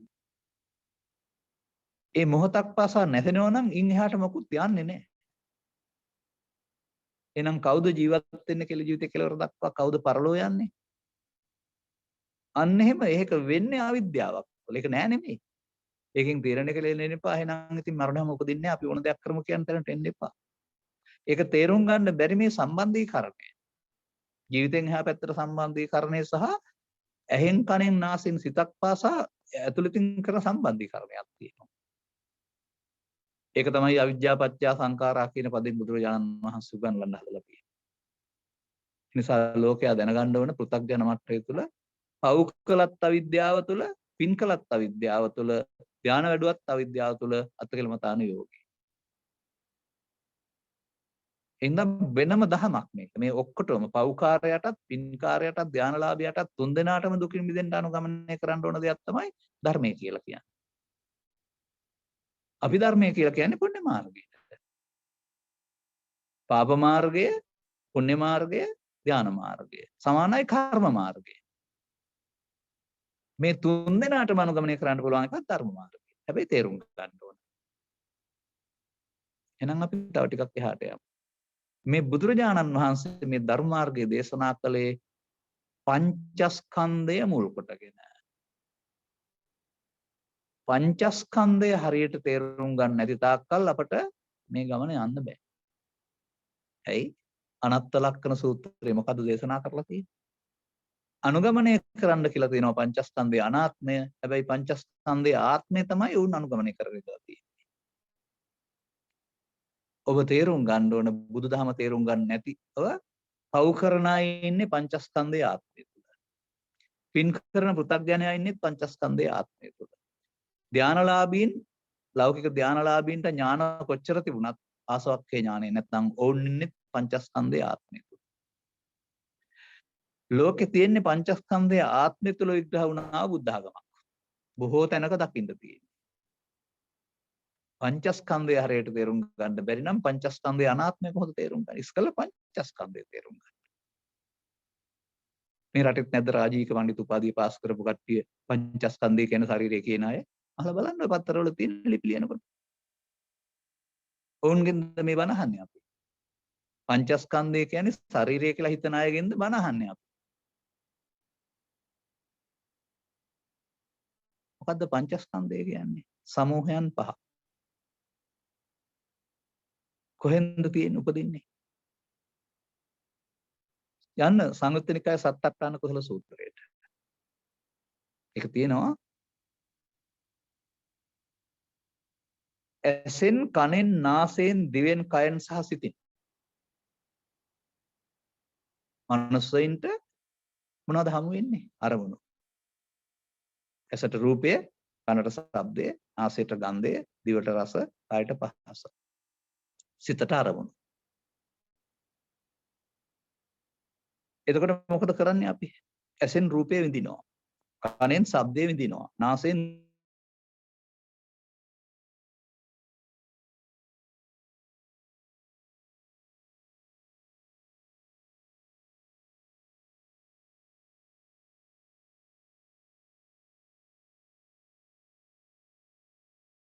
එතකොට එහෙමනම් දොරල් හැට හම්බෙන්නේ මොනවද? බාහිර දේවල් වලට කියනවා රූප රූප. රූප හඳුනා ගැනීම සඳහා ඇස සකස් වී තිබෙනවා අක්සි ගෝලයකින් සහ අක්සි කාචයකින්. කාචය ලොකු වෙනවා කුඩා වෙනවා ඒ තුලින් ආලෝකය ගමන් කරනවා ඇතුළට. එතකොට ආලෝකයේ ඇතිවිටකදී ආලෝකයේ වැටුනහම ඉස්සරහ තියෙන වස්තුවකට පරාවර්තනයේ ගමන් කරන්නා වූ ආලෝක කිරණ ඇසේ කාචය තුලින් ගමන් කොට ඇසේ තියෙන ප්‍රසාදය තුල හදනවා ප්‍රතිබිම්බයක්. මේ ඔබට මම පේනවා වගේ. මම මගේ ඇඟෙන් ඇල්ලුවොත් මට ඇඟ අහුවෙනවා. නමුත් ඔබට ওই පින්තූරේ මගේ ඇඟ අල්ලන්න බෑ. නමුත් මාව හඳුනාගන්නේ මේ ශරීරය හඳුනාගන්නේ ওই ප්‍රතිබිම්බයේ උදව්වෙන්. නැත්නම් ඔබට හඳුනාගන්න බෑ. ප්‍රතිබිම්බය ඇස තුළ පහළ වෙන එකක්. පටිබිම්බ ඔබ ශරීරයේ මම ශරීරය නම් ඔබ දකින්නේ මගේ පටිබිම්බය. මේ වගේ ප්‍රතිබිම්බයක් ඇස තුළ පහළ වෙන්නේ නැතුව ලෝකේ තියෙන මොකක්වත් හඳුනාගන්න බෑ. අපේ රටේ අභිධර්ම විසරදයෙන් රූප රූපය කියලා බාහිර රූපය කිව්වට මම නම් කියන්නේ නැහැ. අර ඇසේ පහළ වෙන රූපේ පටිබිම්බයටයි රූප රූපය කියන්නේ. ඔබගේ මව් දැක්කහම පියා දැක්කහම හතුරෙක් දැක්කහම හඳුනාගන්නේ ඒ රූප පටිබිම්බය නිසා නෙවෙයිද? ඔබ ඉස්සරහින් එන පුද්ගලයෙක් ඔබට හතුරෙක් තව කෙනෙකුට මිතුරෙක් නම් ඒ පුද්ගලයා හතුරා හෝ මිතුරා වෙන්නේ මොකක් නිසාද? ඔබේ සිතේ පහළ වෙන සිතුවිලි නිසා නෙවෙයිද? පුද්ගලයා එක්කෙනෙක් හතුර වශයෙන් පහළ වෙන්නේ ඔබ හදාගත්ත චෛසිකයන්. මිතුර වශයෙන් දකින්නේ ඔබ හදාගත්ත චෛසිකයන්. ඔබ පුද්ගලයා දකින්නවා හතුර මිතුර වශයෙන් හඳුනනවා කියන කී අභිධර්මයේ එයාගේ උදව්වෙන් ඔබේ ඇසේ පහළ වෙන පටිබිම්බය ඔබ රූපය හතුරෙක් කොට ගන්නවා. අනිත් එක්කෙනා මිතුරෙක් කොට ගන්නවා. දැන් ඔබ වින්දේ ඉස්සරහා ඉන්න පුද්ගලයා කියලා කිව්වට මේ රූපේ නේද හතුරා මිතුර වශයෙන් ඉන්නේ. අන්නේ රූපයට රූපස්කන්ධය කියනවා. විඳිනවට වේදනාස්කන්ධය කියලා කියනවා. සැප හෝ දුක් හෝ උපේක්ෂා වශයෙන්. මේ මම පැහැදිලි කරන්න හදන්නේ ඇස තුළ පහළ වෙන ශනික අරමුණ. කන තුලත් එහෙමයි ඒක. දැන් එතකොට හතුරා මිතුරා වශයෙන් හඳුනන්න ඕනේ. ඒකට කියනවා සංඥා ස්කන්ධය කියලා. හඳුනනවා නම් සංඥා නිල් පාට රතු පාට වශයෙන් හඳුනයි. දැන් ඊට පස්සේ මොකද වෙන්නේ? මිතුරා නම් ඒකට ඇල්ම එකතු වෙනවා, හතුරා නම් ගැටීම එකතු වෙනවා. අන්න ඔය ඔබ කතා කරන චේතනා කියන එක උතන තියෙන්නේ මේකට කියනවා සංඛාර කියලා. එතකොට දැන් ඇසේ රූපය වේදනාවෙන් විඳින්න වෙනවා, සංඥාවෙන් හඳුනන්න වෙනවා, සංකාරයෙන් බැඳෙන්න වෙනවා. දැන් කාරණා හතරක් කරලා ඉවරයි. මේ හතරෙන්ම කිරිච්ච කාරණා දැන ගැනීමට එතෙන්ට පහළ ඊළඟ චෛසිකයට කියනවා විඥානස්කන්ධය. මේකට කියනවා පංචස්කන්ධය. සමූහයන් පහ. දැන් මේක කයද?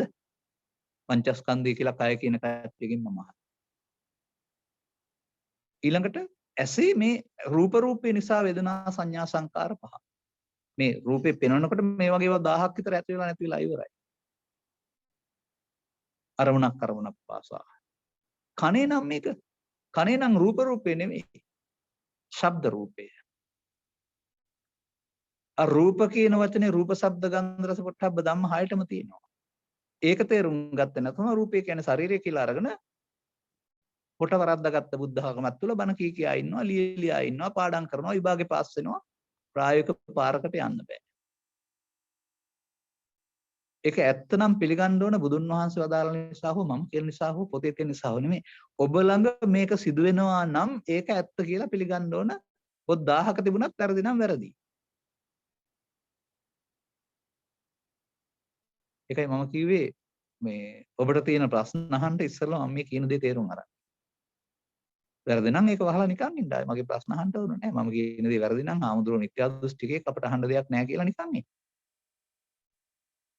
මම කියන දේ ඇත්ත නම් අවංකව තේරුම් ගන්න වෙනවා.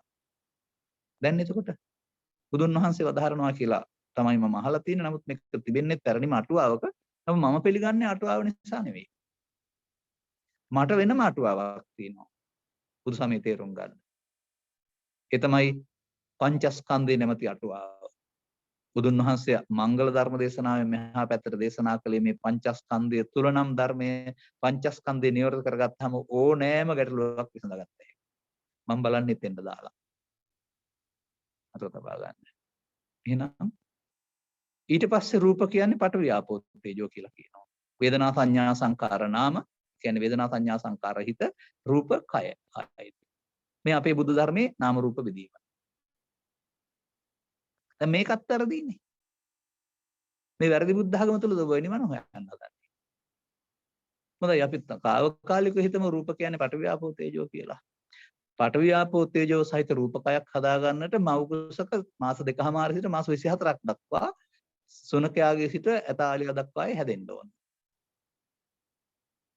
මව් කුසකින් කයක් හදාගෙන බිහි වෙන අයට තමයි පඨවි ආපෝ තේජෝ වලින් හැදෙන කයක් තියෙන්නේ.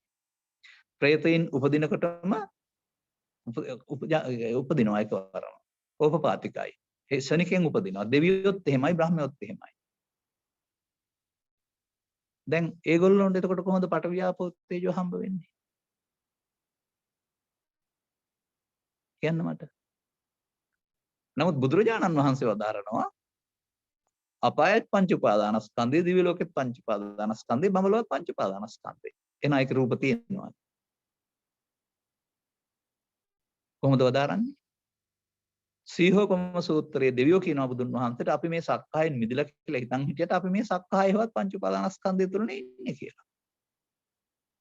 ඥාන සූත්‍රයේ දේශනා කරන බුදුන් වහන්සේ වදාරනවා බඹලොව ප්‍රාර්ථනා කරන්න එපා, බඹලොවත් සක්කායවත් පංච උපාදානස්කන්ධය තියෙනවා. එහෙනම් ඒකේ රූප කියන එක තියෙන්න ඕන එකක් නේ. හොඳයි රූප කියන්නේ ශාරීරිය හෝ පඨවි ආපෝ තේජෝ කියන කට්ටිය මරණයටපත් වෙනකොට එහෙනම් වේදනා සංඥා සංකාර හතර විතරක් පරලෝ යනවා කියලාද කියන්න හදන්නේ? ස්කන්ධ එකක් තියලා අනිත් හතරෙන් පරලෝ යනවා කියලාද කියන්න හදන්නේ?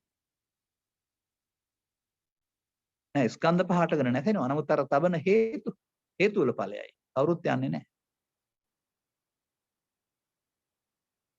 එහෙනම් ඊට පස්සේ ගන්න. ඇසට රූප රූපේ. කනට ශබ්ද රූපේ. නාසයට ගන්ධ රූපේ. මේ හැම එකක්ම ඉදිරියෙන් තියෙන එක නෙමෙයි අපේ ඇසේ කනේ නාසයේ ප්‍රසන්න පහළ වෙන අරමුණ මේ රූප රූපේ ශබ්ද රූපේ කියන්නේ. අපි බාහිර එක කියලා හිතන් ඉන්නේ. රූප රූපේ කියන්නේ ඉස්සරහින් එන අම්මා තාත්තා. ශබ්ද රූපේ කියලා කියන්නේ බල්ලේ බොරණ හඬ. ගන්ධ රූපේ කියලා කියන්නේ ඒක හේතුවක් විතරයි. ඔබට කල්පනාවල ඉන්නකොට ඉඳන් ඉන්නකොට මේ රූප ශබ්ද ගන්ධ රස ඔක්කොම පේනවා. ඒවා බාහිර ලෝකේ තියෙනවද? ඔබේ අරමුණ නේද පේන්නේ? දැනුත් ඔය බාහිර දේ පේනවා කියන එකේ තේරුම සිතට අරමුණ පේනවා දැනෙනවා කියන එක. මේවා මට ප්‍රත්‍යක්ෂ වුණ තැන් තියෙනවා. ළමා කාලේ නැත්තම් භාවනා කරන කාලේ. ඒ වගේම මොකක් කියන්නේ? කන් නෙමෙයි. ඒ නිසා රූප රූපේ පටවියාපෝ තේජෝ නෙමෙයි. දැන් ඔබට හීනෙන් අම්මා පේනවා. එතකොට ආදරය ඇති වෙන්නේ. පොළඟෙක් පේනවා. බය ඇති වෙනවා. පෙරහැරක් දකින්නවා. සතුට වෙනවා. මංගල උත්සවයක් දකින්නවා. සතුට වෙනවා. අමංගල උත්සවයක් දකින්න දුක් වෙනවා. පටවියාපෝ තේජෝ තියෙනවා දෙකේ. කොහොමද මේ වේදනාව හටගන්නේ? ඒ පහළ වෙන අරමුණ නිසා නේද? නින්දෙත් කල්පනා ලෝකෙත් බාහිරෙත් සිදු වෙන්නේ මෙන්න මේ අරමුණ විඳින එක. බාහිරේදී අර බාහිර දෙයක් උදව් වෙනවා විතරයි. අටවිසි රූපේ විග්‍රහ කරන අය ශරීරයේ මුල් කොටගෙන විග්‍රහ කරන්නේ ආහපට ගන්න දේවල් වලට මත හතර මහා භූත කියනවා. ඒ නිසා උපදින 24ට අටවිසි රූප කියලා කියනවා. උපාදාය රූප කියලා කියනවා. ඒක රූප ඔක්කොම තියෙන්න උන කයේනේ. පටවියාපෝ තේජොත් කයේ ඉතුරු 20 රූපات 24ක් කයේ තියෙන්න වෙනවා. දැන් ප්‍රසාද රූප 6 ඇහැ කන නාසය දිව කය. ඒක නම් ඇඟේනේ තියෙන්නේ. හොඳයි ගෝචර රූප 6 ඉස්සරහින් තියෙන රූපේ ශබ්දේ ගන්ධේ රසේ එක්කම කොහොමද ඒක ඇඟේ තියෙන එකක් වෙන්නේ? නමුත් ධර්මයේ අභිධර්මයේ කියන එකේ උගන්වන එකේ පෙන්වන්නේ පටවියාපෝ තේජෝ වායු හතර මේ මහා භූත ඒ නිසා ඇඟේ උපදින රූප ප්‍රසාද මේ විෂය රූප කියන්නේ. මේ විෂය රූප කියන්නේ උපාදාය රූප කියන්නේ. එහෙනම් ගෝචර රූපේ පිට තියෙන්න බෑනේ. අන්න එහෙමයි මම මේක තේරුම් ගන්න. එහෙනම් අපි බාහිර නිින්දෙන් ගත්තත් කල්පනාවෙන් ගත්තත් බාහිරින් ගත්තත් අපි ලෝකෙ විඳින්න ගන්න අපේ හිතට එන අරමුණ. ඇසෙන් නම් රූප අරමුණ, කනෙන් නම් ශබ්ද අරමුණ, නාසයෙන් නම් අරමුණ, ගන්ධ අරමුණ. අරමුණ රූප රූපයයි, ශබ්ද රූපයයි, ගන්ධ රූපයයි, රස රූපයයි, පොට්ටබ්බ රූපයයි, ධම්ම රූපයයි. ඒක සැප දුක් උපේක්ෂා වශයෙන් විඳින එක වේදනා ස්කන්ධයයි. ඒක මව හෝ පියා හෝ ඥාතියා හෝ රූප ශබ්ද ගන්ධ වශයෙන් හඳුනන එක සංඥා ස්කන්ධයයි. ඒකේ කැමැත්ත කැමැත්තට අනුව ඇලෙන ගැටෙන එක සංකාර ස්කන්ධයයි. මේ රූපයෙන්, මේ වේදනාවෙන්, මේ සංඥාවෙන්, මේ සංඛාරයෙන් කරපු දේ දැනගන්නා එක විඥාන ස්කන්ධයයි. විඥාණයට වෙන මොකුත් පැවරලා නැහැ. මේ ඔක්කොම හරියට දැනගන්න කරපු. දැන් බුදුන් වහන්සේ වදාරනවා කන්දේසු ජායමානේසු ජීයමානේසු මීයමානේසු ස්කන්ධ නම් වූ සමූහය හට ගන්නා කල්හි දිරණ කල්හි මේ යන කල්හි ජායමානේසු දිරනවා. ක්ෂණයක් පාසාම ඔබද උපදින්නෙහිය දිරන්නෙහිය මැරෙන්නෙහිය. අවුරුදු 70ක් 80ක් ආයුෂ නැහැ. ස්කන්ධ පහෙන් පහට උපදිනවා දිරනවා මැරෙනවා. ඉන් එහාට මොකුත් යන්නේ නැහැ. එහෙනම් කර්ම රැස් කරන්නෙත් ස්කන්ධ පහෙන් පහට, කර්මක්ෂය කරන්නෙත් ස්කන්ධ පහ ඇතුලේ.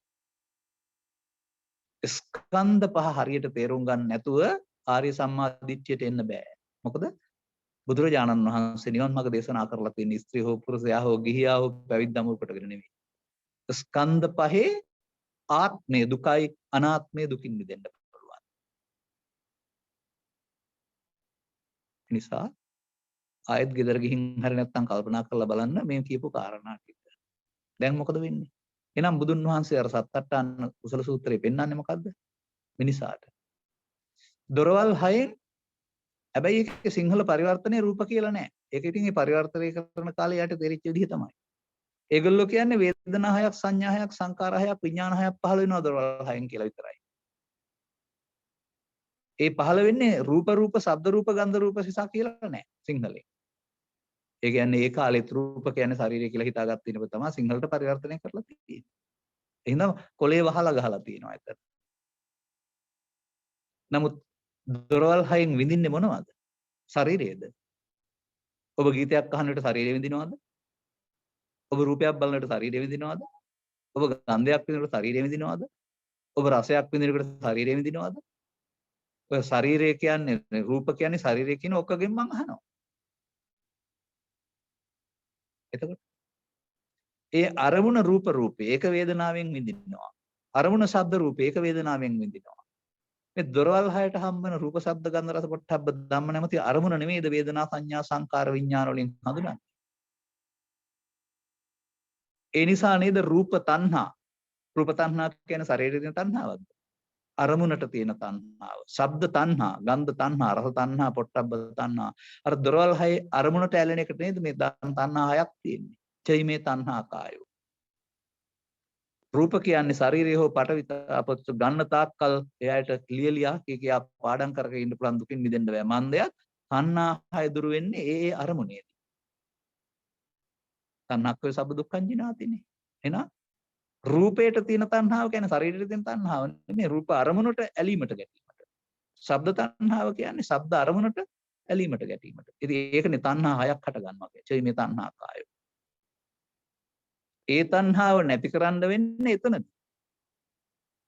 දැන් මේකට යන්න බැරියයි රූප කියන්නේ ශරීර රූප කියන්නේ පටවිය ආපෝ තේජෝ කිය පොතේ තියෙනවා වරද්දලා සිංහලෙන් ලියලා ඒක තමයි පාඩම් කරලා ලියන්නේ කියන්නේ ඔක්කොම ටික. ඔබටත් ඒ බුද්ධ ආගම දෝන. එහෙනම් ලෝකේ පොත්වල තියෙනවා පාඩම් කර කර ඉන්න මැරෙනකම්. තමා හඳුනා ගන්න කවදාවත් හම්බ වෙන්නේ නැහැ. බුදුන් වහන්සේ පැහැදිලි කරව දහරනවා සත්වයාට දොරවල් හය නිසා වේදනා හයක් සංඥා හයක් සංකාර හයක් විඥාන හයක් පහළ වෙනවා. පංචස්කන්ධය කියන්නේ දොරවල් හයෙන්ම පහළ වෙන දෙයක් වෙනවා. හයක්. ඒ පංචස්කන්ධය තුල තමයි අපි ජීවත් වෙන්නේ. නමුත් ඒ පංචස්කන්ධය පංච උපාදානස්කන්ධයක් බවට පත් කරගන්න එක තමයි අපි කරන වැඩේ. පව තුල, පින තුල, ධානය තුල, ගිහිකම තුල, පැවිද්ද තුල, උගත්කම තුල, නොඋගත්කම තුල මේ පංච උපාදානස්කන්ධයක් හදාගන්න හැටි අපිට තේරෙන්නේ නැහැ. අපි ළමා කාලේ දක් කරගෙන එනවා. දැන් සංකිට වෙන පංච උපාදානස්කන්ධා දුක්ඛානේ. ඉතින් සල්ලි තිබුණත් ඉගෙන ගත්තත් මහාන වුණත් කෝටිපතියෙක් වුණත් හදාගන්නේ පංච උපාදානස්කන්ධේ නම් ඒක නිසා ශෝක පරිදේව දුක් දුම්නස් නම් මේ ටික විඳවන්න ඕන. ඒ අපි වරදක් කරගන්න නිසානේ. පංචස්කන්ධය පංච උපාදානස්කන්ධය බවට පත් කරගන්න එක පුද්ගලයින්ගේ පෞද්ගලික වරදක්. එක එක කෙනාගේ. පෞද්ගලික වරද Tamanම හදා ගන්න වෙනවා. මං හිතනවා ඔබට අපට ලැබී තිබෙන කාලය අද අවසන් වෙනවායි කියලා. මෙතනින් එහාට තමයි ඉතුරු කාරණා. දැන් මේ මම ඔබට කතා කළේ අද උදෑසන නැගිටලා ඔබ කියපු දේශනාව ඔබට එදා කරපු එක මම අහලා. දැන් මේකත් මම පටිගත කරගත්තා. දැන් ආය අහනවා ඊළඟ සතියට පෙර. අහලා මේ දෙක මුල් කරගෙන තුන්වෙනි දේශනාවක් හදනවා.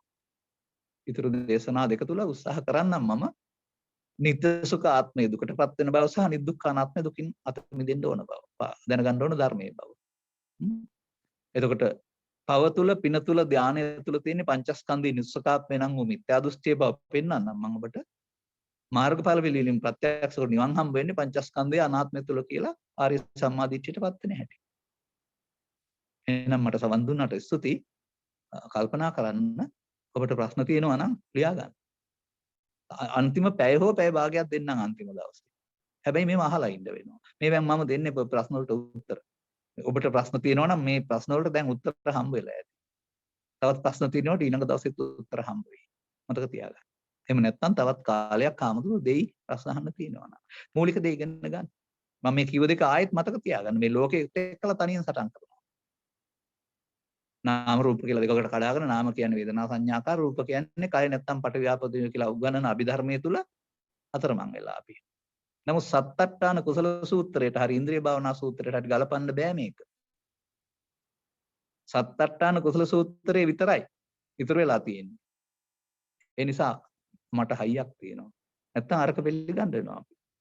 වේදනා හයක් සංඥා හයක් සංකාර හයක් විඥාන හයක් පහළ වෙනවා කියන එක බුදුන් වහන්සේ වදාරලා තියෙන දොරවල් හයෙන්. එහෙනම් ස්කන්ධ පහ පහළ වෙන්නේ ඇහෙන් කනෙන් නාසයෙන් දිවෙන් කයෙන්. ඒ මොකක් මුල් කොටගෙනද? රූප නැමැති අරමුණ, ශබ්ද නැමැති අරමුණ, ගන්ධ නැමැති අරමුණ, රස නැමැති. ඉතින් ඒක පිළිගන්න එපේ අපි ළඟ වෙනවා නම්. කවුරුත් කියන්න ඕන දායකයි. හරි. ඉන්හාට ගත කරන ජීවිතය තුළ යුතුයකම් පිටු කරමින් මවෙක් වශයෙන්, පියෙක් වශයෙන්, අසල්වාසියෙක් වශයෙන් සෞම්‍ය ජීවිතයක් ගත කරගනිමින් ඔය ඕක තේරුම් ගත්තේ නැතුව ඔබ තුල පෝෂණය වුණා වූ ඔබට දුක් ගෙනත් දෙන්නා වූ රාග දේශ මොහ නැත්නම් ලෝභ දේශ මොහ හේතු ටික ධර්මයේ සරණින් අයින් කරගන්න එකට තමයි භාවනාව කියන්නේ. බණ දැනගෙන භාවනාවට යන්න වෙනවා. අනුසෝතගාමී ප්‍රතිපදාවේ කෙලෙසුන් වැඩෙන හැටි සහ ධර්මයේ සරණින් කෙලෙස් නිදහස් කරගන්න හැටි තේරුම් ගත්තාම එයාට භාවනාව තේරෙනවා.